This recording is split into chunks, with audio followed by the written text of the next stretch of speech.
Latest updates ఎప్పటికప్పుడు పొందడానికి big TV WhatsApp channel follow అవ్వండి. లింక్ డిస్క్రిప్షన్ లో ఉంది. ఆ ఉమ్మడి జిల్లాలో గత 10 ఏళ్లు ఒక వెలిగిన బీఆర్ఎస్ పార్టీ ఇప్పుడు బాగా గడ్డు పరిస్థితిని ఎదుర్కొంటుందా? కారు పార్టీని వలసల టెన్షన్ భయపెడుతుందా?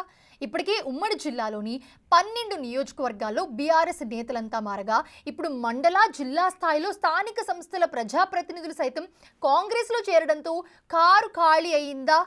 జిల్లాల్లో ఉన్న మున్సిపాలిటీలన్నీ కాంగ్రెస్ ఖాతాలోకి చేరడంతో పార్టీని నడిపించే నేతలే కరువయ్యారా?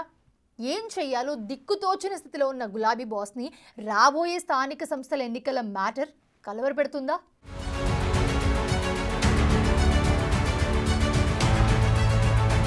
పన్నెండు నియోజకవర్గాలున్న ఉమ్మడి నల్గొండ జిల్లాలో కారు పార్టీ దాదాపు ఖాళీ అయినట్టే కనిపిస్తుందట. బీఆర్ఎస్ ప్రభుత్వ హయాంలో బీఆర్ఎస్ లో చేరిన నాయకులంతా తిరిగి హస్తం గూటికి చేరుకుంటున్నారు. వలసల పరంపర కొనసాగుతుండగా చేరికలను అడ్డుకునేందుకు బీఆర్ఎస్ అగ్రనాయకులు చేస్తున్న ప్రయత్నాలు విఫలమవుతున్నాయట. జిల్లాలోని ఆయా నియోజకవర్గాల్లో పలు సామాజిక వర్గాల ఓటర్లను ప్రభావితం చేయగలిగే ప్రజాప్రతినిధులంతా గుంపగుత్తగా కాంగ్రెస్ పార్టీలో చేరిపోవడం గులాబీ బాస్ని కలవరపెడుతుందట. ఓ పక్క గులాబీ దళం రోజురోజుకి పడిపోతుంటే కాంగ్రెస్ పార్టీ మాత్రం గ్రామ, మండల, పట్టణ స్థాయిలో బలపడుతుండడం బీఆర్ఎస్ శ్రేణులను అయోమయంలో పడేస్తుందట. ఉమ్మడి నల్గొండ జిల్లాలో ఉన్న 2 లోక్సభ స్థానాల్లో ప్రభావం చూపగల బలమైన నేత తెలంగాణ శాసన మండలి చైర్మన్ గుత్తా సుఖేందర్ రెడ్డి సైతం బీఆర్ఎస్ పై విమర్శలు గుప్పిస్తున్నారు. ఇక ఆయన కుమారుడు గుత్తా అమిత్ రెడ్డి కాంగ్రెస్ లో చేరడం, తెలంగాణ డైరీ చైర్మన్ గా నియమించడం కూడా కాంగ్రెస్ పార్టీకి మరింత ప్లస్ గా మారిందట. దీంతో జిల్లాలో పార్టీని నడిపించే నేతలే లేరని మీమాంసలో ఉన్నారట. అంతేకాకుండా ఉమ్మడి నల్గొండ జిల్లాలో సూర్యాపేట మినహా అన్ని మున్సిపాలిటీలు కాంగ్రెస్ ఖాతాలో చేరాయి.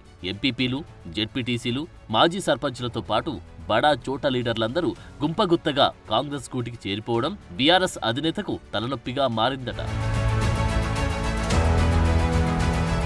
ఏం చేయాలో దిక్కుతోచని స్థితిలో ఉన్న బీఆర్ఎస్ కు స్థానిక సంస్థల ఎన్నికల్లో పోటీ చేసే నాయకులే కరువయ్యారనే గుసగుసలు వినిపిస్తున్నాయట.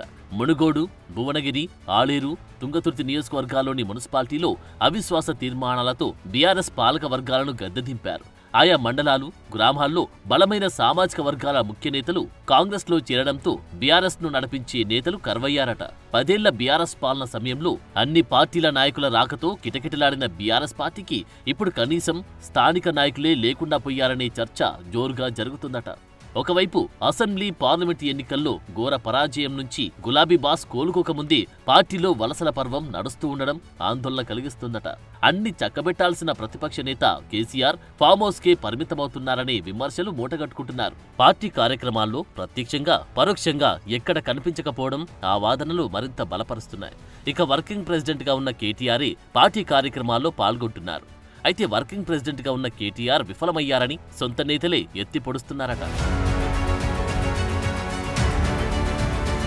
గ్రామస్థాయి నుంచి జిల్లాల వరకు పార్టీ కమిటీలు ఏర్పాటు చేసి స్థానిక నేతలకు బాధ్యతలు అప్పగిస్తే వారైనా కనీసం పార్టీ శ్రేణులను యాక్టివ్ చేస్తారన్న అభిప్రాయం వ్యక్తమవుతుంది. లేకపోతే స్థానిక సంస్థల ఎన్నికల మీద తీవ్ర ప్రభావం చూపి పోటీ చేయాలంటేనే బీఆర్ఎస్ నేతలు భయపడే పరిస్థితి తలెత్తుతుందని గులాబీ శ్రేణులు ఆందోళన వ్యక్తం చేస్తున్నాయి. ఈ పరిస్థితుల్లో ఏ నిర్ణయం తీసుకుంటుంది? పీకల్లోతు కష్టాల్లో కూరుకుపోయిన బీఆర్ఎస్ ని జిల్లాలో నడిపించే నాయకులు వస్తారా?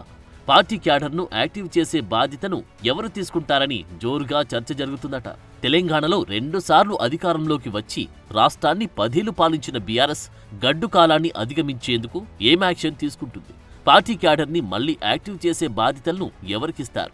లేదా స్థానిక సంస్థల ఎన్నికల్లో కూడా బీఆర్ఎస్ కు పరాభవం తప్పదా అని టాక్ నడుస్తోంది.